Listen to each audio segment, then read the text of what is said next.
Questa strada perché di là pensi lì in mezzo è finito, non esci più. Sono trovato una volta completamente chiusa per successo.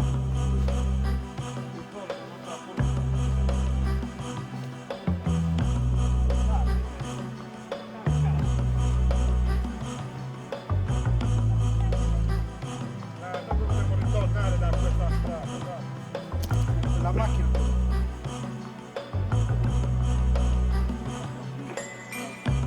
Io ho fatto l'altro giorno che abbiamo fatto tutto un pezzo della strada, è un percorso più agile perché tagliando questa zona c'è il bosco, è una cosa che non fa per farlo, l'ho fatto più alto per loro. Ho fatto un percorso. Portalo!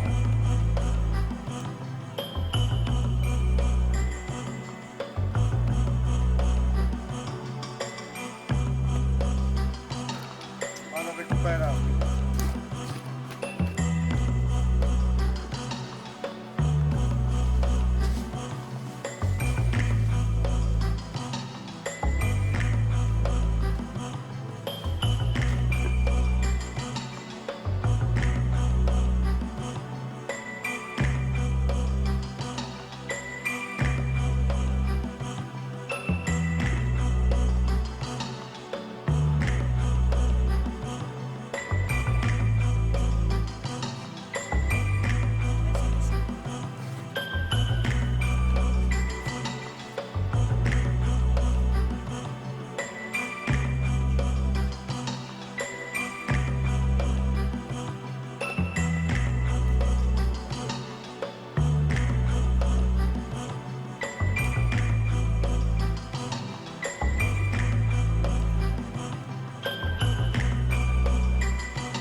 Anche quelli che prendevano che sembravano appena Sono buonissimi questi.